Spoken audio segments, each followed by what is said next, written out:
பேருக்கு ஆச்சரியம். இன்னொரு பக்கம் எதிர்கட்சியில இருக்கவங்களுக்குமே கூட இவர் இங்க வந்ததுக்கான காரணம் வந்து தலைமை கொடுத்துன்னு சொல்றாங்க. பட் கரூர் சம்பவம் இது ஒரு முக்கியமான ஒரு காரணம். கரெக்டா கட்டுவிட்டா. என்ன சம்பவம் கரூர்ல? யார பார்த்து இந்த கேள்வி கேக்குற? ஏன் அடிச்சீங்க? ஏன் அடிச்சனா? அவன் என்ன கேள்வி கேட்டான்?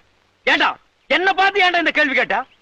அதுல நீங்களும் இன்டெக்டா இருந்தீங்க, சிபிஐக்கான இதெல்லாம் விசாரணை இல்ல. சோ அதனால அது ஒரு தாக்கத்தை ஏற்படுத்திருக்கும். அதனால இங்க வந்துட்டாங்க. எப்படி காப்பு விடாம அடிக்கிறேன்?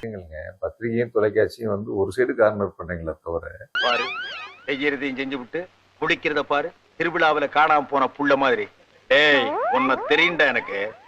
என்னென்ன வேலைக்கு எப்படி எப்படி முடிய டைப்பா மாத்துவேன்னு எனக்கு தெரியும். இதெல்லாம் நம்ம கிட்ட வேண்டாம் மகனே. தப்பு பண்ண விட்டான், ஓடி போனவன் விட்டாங்க. என்ன யோசிக்கிற?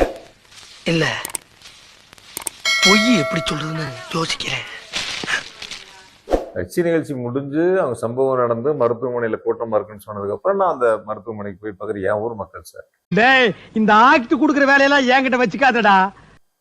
30 வருஷம் அரசியல் இருக்கேன். 20 வருஷம் எனக்கு வந்து எம்எல்ஏ வாய்ப்பு கொடுத்துருக்காங்க.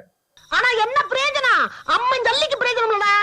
அந்த ஊர் மக்களுக்கு ஒரு பாதிப்பு, என் மக்களுக்கு ஒரு பாதிப்புனா நான் தான் போய் நிற்பேன் முன்னாடி. மற்றவங்க மாதிரி நானும் என்ன ஓடி போறதான்னு கேட்குறேன்.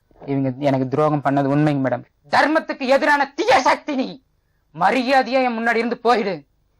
நான் மனுஷனாவே இருக்க மாட்டேன். அதன் காரணமாவே ஒரு அச்சத்தின் என்ன காரணம் தாக்கம் கேட்கிறேன்.